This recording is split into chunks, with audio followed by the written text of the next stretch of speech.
Hey there, I'm Miriam, and today I'm going to give you a glimpse into my world. I'm 25 years old, and honestly, I hit the jackpot when it comes to family. We're a close-knit crew, always buzzing with love and teamwork. It feels like we're part of an incredible squad, always there for each other.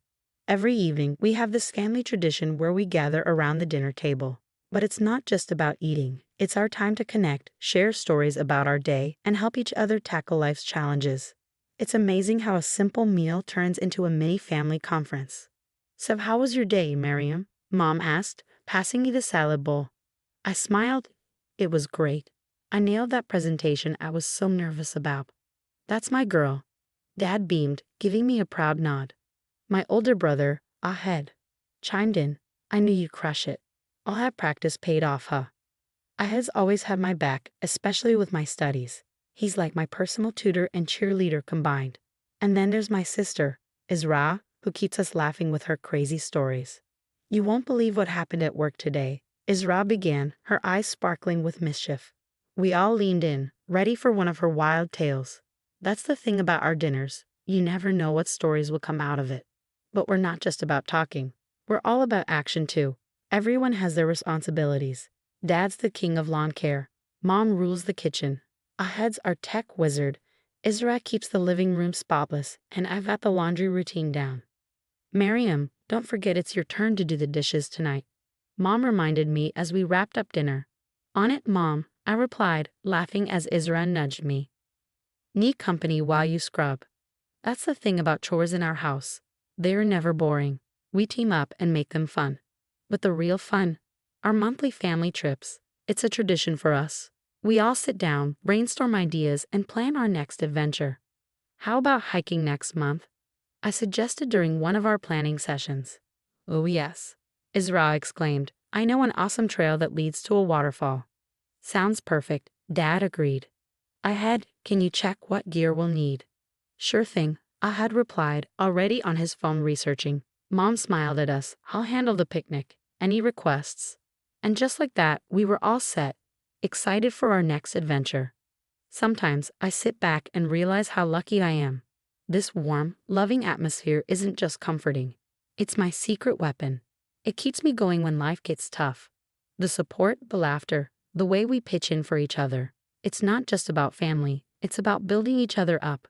In our home, love isn't just a feeling, it's an action. It's in the way we listen, the way we help without being asked, and how we celebrate every win, big or small. So that's a peek into my life, where family isn't just about blood, but about creating a space where everyone thrives. And let me tell you, it's pretty awesome. Now let me take you to a special day, my parents' anniversary. Like all family occasions, it started with excitement and warmth. We were gathered at Azra's place, the dining room decorated with streamers and balloons, and the air filled with the delicious smell of Mom's favorite dishes. Laughter echoed through the house. To 30 years of love, Dad said, raising his glass.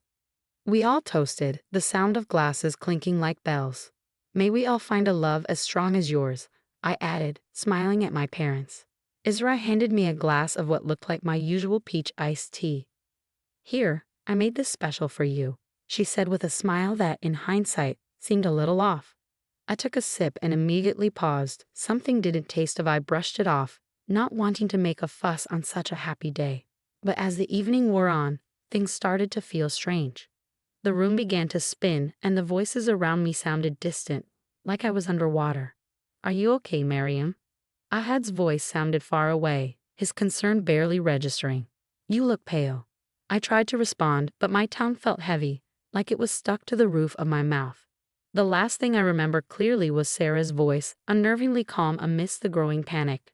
We need to get her to the hospital. Now. What followed was a blur of flashing lights, urgent voices, and an overwhelming sense of fear. I caught bits of conversation here and there, but nothing made sense. She's been struggling with severe psychological issues. She needs to be admitted, I heard Sarah say, her words slicing through the fog. What was she talking about? I wanted to protest, to tell them it wasn't true, but my body wouldn't respond. Then a new voice cut through the haze, sharp and clear. We found traces of an unknown substance in her bloodstream. This isn't a psychological episode. She's been drugged. The room went silent. the tension so thick I could feel it even in my clouded state. Sarah, what did you do? My mother's voice was a shaky whisper, disbelief and horror creeping in. There was a long, suffocating pause. Then Sarah, her voice trembling, spoke. I just wanted the inheritance. I thought if Miriam was out of the picture. Her confession hung in the air like toxic fumes, suffocating everything around it. Even in my dazed state, I could feel my family's world crumble. My father's voice, usually so strong, was shattered. How could you do this to your own sister? I wanted to comfort them, to help make sense of the betrayal. But as the drugs wore off, exhaustion pulled me under, and I drifted into a restless sleep. When I woke, the room was quiet, the steady beeping of monitors the only sound. Odd was slumped in a chair next to my bed, his face lined with worry even in sleep. My voice was hoarse and dry. He jolted awake, relief flooding his face.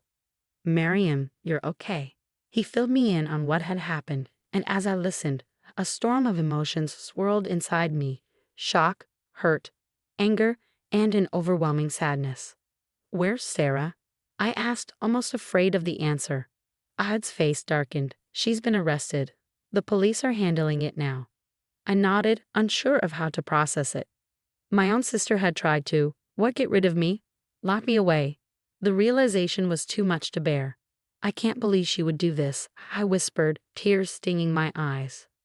Ahad took my hand, his grip firm and steady. None of us can, but we're here for you, Miriam. We'll get through this together. Lying there, trying to come to terms with the betrayal, I realized that my family, the one I had always cherished, would never be the same again. The road ahead would be painful, full of difficult questions and raw emotions. But I also knew that the love and support of my parents and aid would anchor me through this storm. This wasn't the end of our story, just the beginning of a new chapter, one where we would have to redefine what family meant and find a way to heal. Later, the hospital room felt stifling as we all gathered, the tension thick in the air. My parents sat rigid, a mix of anger and heartbreak on their faces. Ahad stood against the wall, arms crossed, his gaze locked on Sarah. And there was Sarah, hunched over in her chair, looking smaller than I had ever seen her. I took a deep breath. Before we do anything drastic, I think we need to talk, really talk. Dad's jaw clenched. Talk? After what she did to you? I know, Dad, but there has to be more to this. I turned to Sarah. Why, Sarah? What made you do this? For a moment, only the hum of the hospital equipment filled the silence. Then Sarah's shoulders began to shake, tears streaming down her face. I'm sorry, she sobbed. I'm so sorry. Sorry doesn't cut it. I'd snapped. You could have killed Miriam. I know, Sarah wailed. I wasn't thinking straight. I haven't been, for a long time. Mom leaned forward, her voice soft despite the hurt in her eyes. What do you mean, sweetheart? Sarah took a shaky breath. I've been struggling with my mental health for years, but I never told anyone. I thought I could handle it on my own. Oh, Sarah, Mom whispered. And then there was Miriam, Sarah continued, her voice barely audible. Perfect Miriam, everyone's favorite. She glanced at me, guilt weighing heavy in her eyes. I know it's not true, but I couldn't help feeling like I was nothing compared to you. My heart twisted at her words. Sarah, that's not. She held up a hand, stopping me. I know it's not true. In my head, it felt real. I convinced myself you were the favorite, that Mom and Dad loved you more, that you'd get everything, their love, their attention, the inheritance. And I snapped. The room fell into a heavy silence as we all absorbed this revelation. Dad cleared his throat, his voice laced with sorrow. Why didn't you come to us? We could have helped you. Sarah shrugged, her expression a mix of helplessness and regret. I was ashamed, scared. I didn't want to disappoint you. So instead, you tried to hurt your sister. Ahad's voice was hard, but the pain beneath it was unmistakable.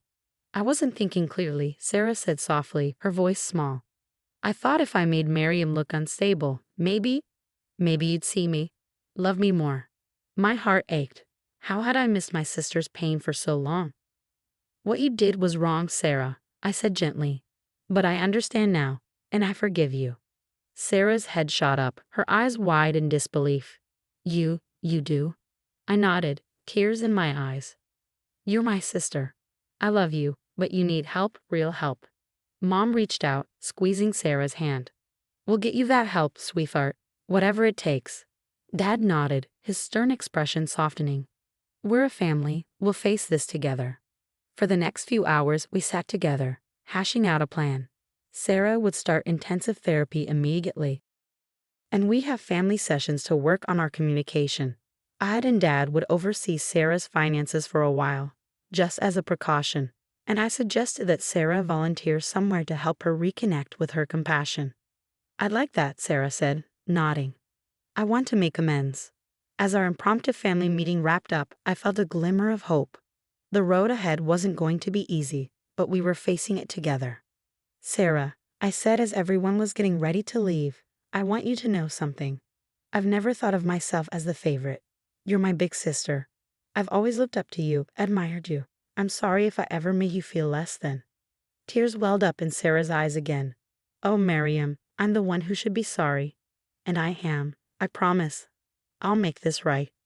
As she hugged me, I felt the first stirrings of healing. Our family had been shaken to its core, but we were still standing. Maybe, just maybe, we come out stronger on the other side. As the seasons changed, so did our family dynamic. The path to recovery wasn't easy, but we tackled it head-on, united in our determination to heal. Sarah threw herself into therapy with a surprising dedication. I'd often find her poring over self-help books or practicing meditation techniques she'd learned. It was like watching a butterfly emerge from its chrysalis. Slow, sometimes painful, but ultimately beautiful. Miriam, Sarah said one day, her voice thick with emotion, I can't say sorry enough for what I did, but I promise I'm working hard to be better. I squeezed her hand. I know, Sarah. I see it every day. Our family sessions became the cornerstone of our healing. We laughed, we cried, we argued, but most importantly, we listened, really listened to each other, maybe for the first time in a long time. Sarah's volunteer work at the local community center breathed new life into her. She'd come home with stories of the people she helped, her eyes shining with purpose. I never realized how good it feels to make a difference, she confided in me one evening. As for me, I found strength I never knew I had. Forgiving Sarah wasn't easy, but it was necessary, not just for her, but for my own peace of mind. The story of Miriam's family has come to an end, but now I have a question for you.